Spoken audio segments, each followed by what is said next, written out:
एक विनम्र निवेदन है। नमस्ते हिंदुस्तान, कैसे हैं आप लोग? ध्यान से सुनिए, यह वीडियो किसी की भी मोहताज नहीं है। इस पर हमारे चैनल का कोई कॉपीराइट क्लेम नहीं करेगी। आप चाहे तो इस पूरे वीडियो को कॉपी करें, डाउनलोड करें और अपने अपने हिसाब से अपने चैनल पर, अपने पेज पर आप प्रसारित कर सकते हैं। क्योंकि इसका प्रयोग आप क्यों करेंगे और इसका महत्व क्या है, आइए जानते हैं। ध्यान से सुनिए और लाइक का बटन अभी दबा दें। 711 ईस्वी की बात है। अरब के पहले मुस्लिम आक्रमणकारी मोहम्मद बिन कासिम, ये नाम सुना होगा आप लोगों ने। मोहम्मद बिन कासिम के आतंकवादियों ने मुल्तान विजय के बाद एक विशेष संप्रदाय हिंदू के ऊपर गांव शहरों में भीषण रक्तपात मचाया था।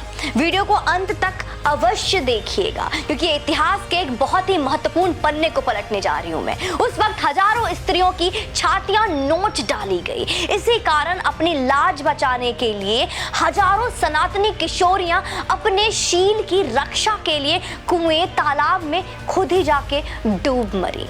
लगभग सभी युवाओं को या तो मार डाला गया या गुलाम बना लिया गया और उन्हें गुलाम बनाकर उनसे क्या नहीं कराया गया, मैं इस बारे में आपको विस्तार में बता भी नहीं सकती, शब्द कम पड़ जाएंगे। भारतीय सैनिकों ने ऐसी बर्बरता पहली बार देखी थी। एक बालक तक्षक के पिता कासिम की सेना के साथ हुए युद्ध में वीर गति को प्राप्त हो चुके थे। लुटेरी अरब सेना जब तक्षक के गांव में पहुंची, अब ध्यान से सुनिए कि फिर क्या हुआ। जब तक्षक के गांव में सेना वहां पहुंची तो हाहाकार मच चुका था। पूरी तरफ सिर्फ हाहाकार मचा हुआ था। स्त्रियों को घरों से खींच कर उनकी आबरू, उनके देह को लूटे जाने लगे। भय से आक्रांत तक्षक के घर में भी सब चिल्ला उठे। तक्षक और उसकी दो बहनें, क्योंकि पिता की मृत्यु तो पहले ही हो चुकी थी, तो तक्षक और उसकी दो बहनें भय से कांप उठी थी। वो कांप रही थी। तक्षक की मां पूरी तरह से परिस्थिति को समझ चुकी थी। उसने कुछ देर तक अपने बच्चों को देखा, बच्चों को प्यार से देखा, उन्हें बहुत अच्छे से सहलाया और जैसे एक निर्णय पर पहुंच गई हो। माँ ने अपने तीनों बच्चे को, तक्षक को और दो बहनों को, तीनों बच्चों को खींचकर अपनी छाती से चिपका लिया और उस वक्त वो रो पड़ी। उस वक्त वो रोई, बहुत रोई। फिर देखते देखते उस छत्राणी ने म्यान से तलवार खींचा और अपने दोनों बेटियों का सर काट डाला। उसके बाद अरबों द्वारा उनकी काटी जा रही गाय की तरफ और बेटे की ओर अंतिम दृष्टि डाली और तलवार को अपनी छाती में खुद ही उतार लिया। वो तक्षक की मां छत्राणी की बात है।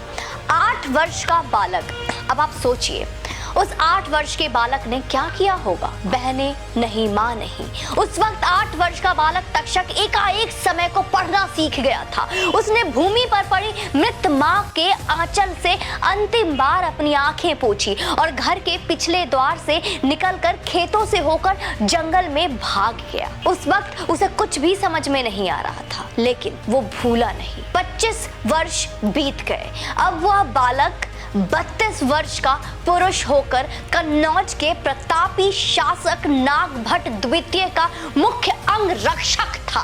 वर्षों से किसी ने उसके चेहरे पर भावना का कोई चिन्ह नहीं देखा था। वह ना कभी खुश होता था और ना कभी दुखी। उसकी आंखें, कोई अश्रु नहीं बहते थे उसकी आंखों से। उसकी आंखें सदैव प्रतिशोध की वजह से अंगारे की तरह लाल रहती थी। सिर्फ प्रतिशोध।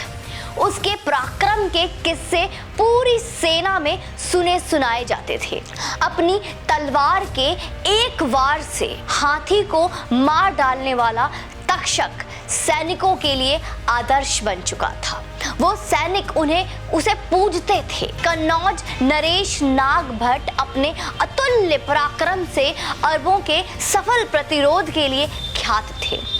सिंध पर शासन कर रहे अरब कई बार कन्नौज पर आक्रमण कर चुके थे, पर हर बार योद्धा राजपूत उन्हें खदेड़ देते। हर बार वो खदेड़ा जाता। युद्ध के सनातन नियमों का पालन करते नागभट्ट कभी उनका पीछा नहीं करते थे। ये हमारे सनातन के नियम, जिसके कारण मुस्लिम शासक आदत से मजबूर बार बार मजबूत होकर पुनः आक्रमण करते थे। ऐसा 15 वर्षों से हो रहा था, लगातार ऐसा ही होता आ रहा था। इस बार फिर से सभा बैठी थी। अरब के खलीफा से सहयोग लेकर सिंध की विशाल सेना कन्नौज पर आक्रमण के लिए प्रस्थान कर चुकी और संभवतः 2 से 3 दिन के अंदर यह सेना कन्नौज की सीमा पर होगी। अब ये बैठक चल रही है, इस तरह के वार्तालाप हो रहे हैं। इसी संबंध में रणनीति बनाने के लिए महाराज नागभट्ट ने यह सभा बैठाई थी। सारे सेनाध्यक्ष अपनी अपनी राय दे रहे थे, अपनी अपनी मत सुझाव सब सामने रख रहे थे। तभी अंगरक्षक तक्षक उठ खड़ा हुआ और क्या बोला? उसने बोला, महाराज, हमें इस बार दुश्मन को उसी की शैली में उत्तर देना होगा। जिस तरह से 15 वर्षों से हम मौका देते आए हैं वो दोहराना नहीं है। महाराज ने ध्यान से देखा इस अंगरक्षक की ओर, बोले, अपनी बात खुलकर कहो तक्षक, आखिर क्या कहना चाहते हो? इस तरह हम कुछ समझ नहीं पा रहे हैं, बताओ किस तरह से और क्या सुझाव है तुम्हारे? तक्षक, महाराज, अरब सैनिक महाबर्बर है, उनके साथ सनातन नियमों के अनुरूप युद्ध करके हम अपनी प्रजा के साथ घात ही करेंगे। उनको उन्हीं की शैली में अब हमें हराना होगा और अब ये उचित वक्त आ चुका है। महाराज के माथे पर लकीरें उभर आई, कई प्रश्न उभर आए और उन्होंने बोला, तक्षक, किंतु हम धर्म और मर्यादा को कदापि नहीं त्याग सकते। सनातन के रूप से ही हमें ये युद्ध करना होगा। तक्षक ने क्या बोला होगा? क्या आपको लगता है उन्होंने बहिष्कार किया होगा इसका? नहीं। अब जो तक्षक ने कहा ना, उसे ध्यान से सुनिए आप लोग। मर्यादा का निर्वाह उसके साथ किया जाता है जो मर्यादा का अर्थ समझते हैं। ये बर्बर धर्मोन्मत्त राक्षस है महाराज, इनके लिए हत्या और बलात्कार ही सर्वोपरि धर्म है। पर यह हमारा धर्म नहीं है वीर, ये महाराज ने कहा कि यह हमारा सनातन धर्म नहीं है कि हम उन्हीं की शैली में अपने सनातन का त्याग करके कुछ गलत करें। राजा का केवल एक ही धर्म होता है महाराज, और वह है प्रजा की रक्षा। तक्षक की बातें, और वह है प्रजा की रक्षा। देवल और मुल्तान का युद्ध याद करें महाराज, जब कासिम की सेना ने दाहिर को पराजित करने के पश्चात प्रजा पर कितना अत्याचार किया था। कल्पना कीजिए, कल्पना कीजिए, ईश्वर न करे यदि हम पराजित हुए तो बर्बर अत्याचारी अरब हमारी स्त्रियों, बच्चों और निरीह प्रजा के साथ कैसा व्यवहार करेंगे। यह आप भली भांति जानते हैं महाराज कि वो किस तरह का अत्याचार करते हैं और क्या कर सकते हैं। महाराज ने एक बार पूरी सभा की ओर निहारा। सबका मौन तक्षक के तर्कों से सहमत दिख रहा था। सब यही चाहते थे। महाराज अपने मुख्य सेनापतियों, मंत्रियों और तक्षक के साथ गुप्त सभा कक्ष की ओर बढ़े, क्योंकि अब यह बात उन्हें भी कहीं न कहीं उचित लगने लगी थी। एक भय उन्हें भी हो रहा था। अगले दिवस की संध्या तक कन्नौज की पश्चिम सीमा पर दोनों सेनाओं का पड़ाव हो चुका था। कूच कर चुकी थी सेना और आशा थी कि अगला प्रभात एक भीषण युद्ध का साक्षी होगा। आप ध्यान से सुन रहे हैं ना दोस्तों, समझना है और ये वीडियो आपको अपने बच्चों के साथ बैठकर देखना है। ये इतिहास का वो सच है जिससे आपको बताना है अपने बच्चों को, अपने वीर योद्धाओं के बारे में। आगे आधी रात्रि बीत चुकी थी। अरब सेना अपने शिविर में निश्चिंत सो रही थी। अचानक तक्षक के संचालन में कन्नौज की एक चौथाई सेना अरब शिविर पर टूट पड़ी। अरबों को किसी हिंदू शासक से रात्रि में युद्ध की आशा ही ना थी। वे उठते, सावधान होते, खुद को संभालते और हथियार को संभालते। इससे पूर्व ही आधे अरब सेना गाजर मूली की तरह काट डाले थे। पूरे तरीके से इस भयावह निशा में तक्षक का शौर्य अपनी पराकाष्ठा पर था। वह घोड़ा दौड़ाते हुए जिधर निकल पड़ता उधर ही भूमि शवों से और रक्तों से पट जाती। आज जाकर तक्षक के माँ और बहनों की आत्मा को ठंडक देने का समय आया था। आज जाके माँ की आत्मा को शांति मिली होगी। उषा की प्रथम किरण से पूर्व अरबों की 2/3 सेना मारी जा चुकी थी। सुबह होते ही बची सेना क्या करती? पीछे भागी, किंतु आश्चर्य, महाराज नागभट्ट अपनी शेष सेना के साथ उधर पहले से ही तैयार खड़े थे। दोपहर होते होते समूची अरब सेना काट डाली गई। अपनी बर्बरता के बल पर विजय का स्वप्न देखने वाले आतंकियों को पहली बार किसी ने ऐसा उत्तर दिया था, उन्हीं की शैली में उत्तर दिया था।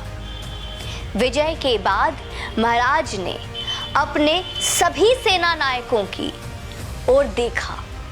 उनमें तक्षक का कहीं पता नहीं था। तक्षक कहीं दूर दूर तक भी नहीं दिख रहा था। सैनिकों ने युद्ध भूमि में तक्षक की खोज प्रारंभ की कि आखिर तक्षक गया कहाँ। क्या देखा? तो देखा लगभग 1000 अरब सैनिकों के शव के बीच तक्षक की मृत देह दमक रही थी। उसे शीघ्र उठाकर महाराज के पास लाया गया। कुछ क्षण तक इस अद्भुत योद्धा की ओर सब चुपचाप देखते रहे और चुपचाप देखने के पश्चात महाराज नागभट्ट आगे बढ़े और तक्षक के चरणों में, महाराज स्वयं तक्षक के चरणों में अपनी तलवार रखकर उसके मृत देह को महाराज ने प्रणाम किया, नमन किया। युद्ध के पश्चात युद्ध भूमि में पसरी नीरवता के में भारत का वो महान सम्राट गरज उठा। रूह कांप उठी ना। आप आर्यव्रत की वीरता के शिखर थे तक्षक, ये सब ने एक साथ बोला। आप आर्यव्रत के वीरता के शिखर थे तक्षक। भारत ने अब तक मातृभूमि की रक्षा में प्राण न्यौछावर करना सीखा था। आपने तो मातृभूमि के लिए प्राण लेना भी सिखा दिया। भारत युगों युगों तक आपका आभारी रहेगा, आपका नमन करेगा। इतिहास साक्षी है मेरे दोस्तों, इतिहास साक्षी है। इस युद्ध के बाद अगले 3 शताब्दियों तक अरबों की भारत की तरफ आंखें उठाकर भी देखने की हिम्मत नहीं हो सकी, वो हिम्मत जुटा ही नहीं पाए। दोस्तों, भारत के इतिहास की यह अति गौरवशाली कथा उच्च कोटि के वीरता की प्रमाण ही है, जिसे हम अपने आने वाली पीढ़ियों को अवगत कराने की है हमें अब आवश्यकता है और उनके मस्तिष्क में आत्मसात कराने की आवश्यकता है एवं इसी इतिहास का एक महत्वपूर्ण पाठ बनाकर आप विद्यालय में पाठ्यक्रम में पढ़ाएंगे, इसका उम्मीद मत रखिए, लेकिन इसको एक महत्वपूर्ण पाठ बनाकर आप स्वयं अपने बच्चों को आप खुद पढ़ा सकते हैं, क्योंकि इसकी अब बहुत जरूरत है। तो क्या आप मेरे साथ ऐसा मिलकर करेंगे? क्या आप अपने आने वाले भविष्य को इस वीर गाथा के बारे में बताएंगे, इस अतीत के बारे में बताएंगे, इस गौरवशाली तक्षक के बारे में, एक बहादुर तक्षक के बारे में? कौन था तक्षक, बताएंगे? कमेंट सेक्शन में मुझे जरूर बताइएगा। वीडियो को शेयर आप अवश्य करेंगे, मुझे कहने की जरूरत नहीं। और यूं ही चैनल पे बने रहें और भी इतिहास के पन्नों को पलटकर एक ऐसी वीर गाथाओं को हम आपके सामने लाते रहेंगे जिससे हमें अभी तक अवगत नहीं कराया गया। यूं ही चैनल पे बने रहें, अपना भरपूर सपोर्ट देते रहें। जय हिंद, वंदे मातरम।